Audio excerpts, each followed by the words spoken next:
Hi, I'm Anthony O'Flynn. I'm here to assist you in transforming your inner landscape and support you on your journey of awakening. The power of creation. We all have this ability to create, and I had an interesting experience I'd like to share with you. I was facilitating a retreat recently, and I gave a presentation on how to live an inspiring life. Some days after the retreat had concluded, I woke up with a very strong feeling of this energy of the power of creation. It was like I had some sort of subconscious opening, or I had some dream state. I'm not exactly sure what really occurred, but this feeling of the power that we all have to create was really impressed on me overnight. It was almost like I woke up with this thought sequence that was churning around my mind, not to overlook and forget this power that we have to create. And it really stuck with me. It really made an impression on me, so much obviously that I'm making this video to share this experience with you. And what came from it was a reinforcement or a great reminder that we are all co-creators, and we all have this power of creation, this ability to create. And it's a very positive, reinforcing message, because sometimes we overlook it. Sometimes we can get complacent and not understand that we all have this innate power to actually create.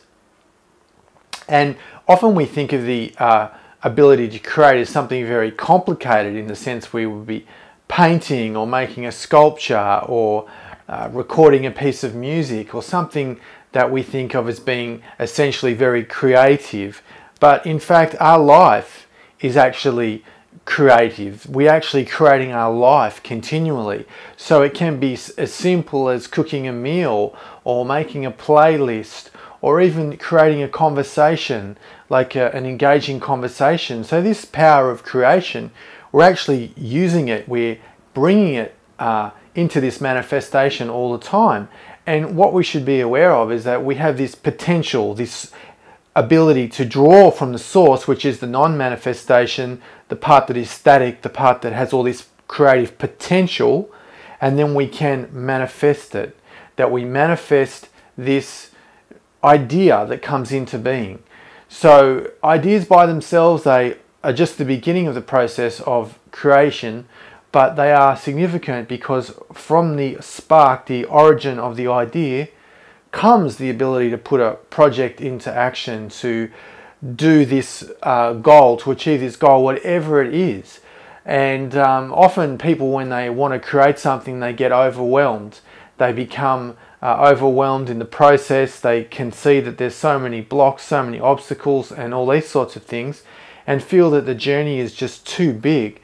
And it often stops us from achieving those life goals, that satisfying thing of a completed project, whatever it may be. It's really only significant that it means something to us in the end.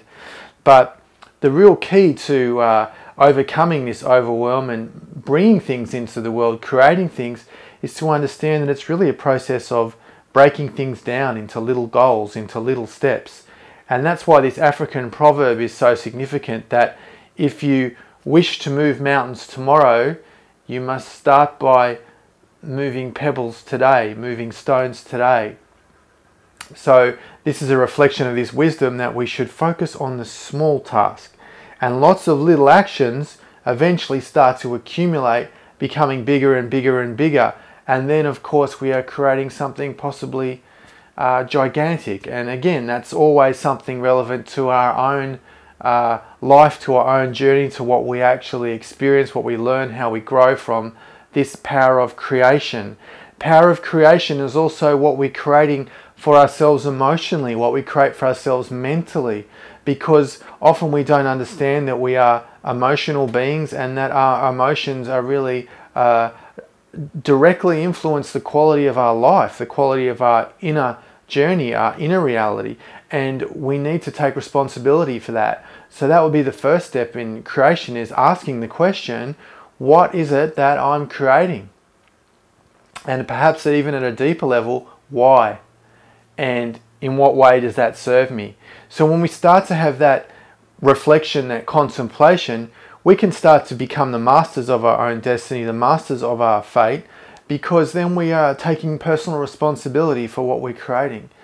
And of course, that's at an emotional level. If we're just stuck in victim mode, then we're actually moving away from the fact that we have this ability to create. We're not embracing our power, this innate ability we have to create. And obviously, the sum total of reality on this planet is a co-creation from the collective. So we're all contributing to this collective vibration, consciousness, and so on. And the experience that we have on the planet today is obviously a reflection of our totality of the co-creative powers of the collective consciousness. Now, obviously, that's something that many people are looking to change now, that there is this inspiring wave of consciousness coming onto the planet, that people want to create something new. And so the real key to this is embracing the journey, embracing those challenges and working with the limitations that we have and co-creating what we feel called to, what our journey is significant, and in this way we can collectively co-create the new paradigm. Not everybody has a destiny of someone like a Mahatma Gandhi, but we can all play our part, because we don't need 80-90% of the collective to shift in order to shift the consciousness of the planet. It's not that many, it's not anywhere near that percentage of people. So when we understand that we have this, both this responsibility and also this gift of creating, we can start to see the innate power that we all have. And much of the control systems on the planet are actually attempting to disempower us, to create a disempowered state where we don't have that ability, that, you know, the world is having all these problems and there's nothing we can do. Well, that's exactly part of the agenda, to actually disempower the human soul.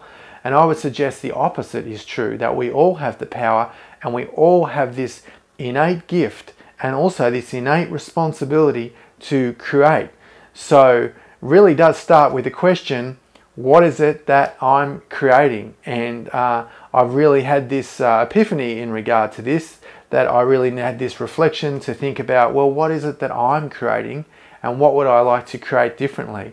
So I hope that gives you something to think about. If you got something out of the video, give it a thumbs up, subscribe to the channel. There's plenty more to come.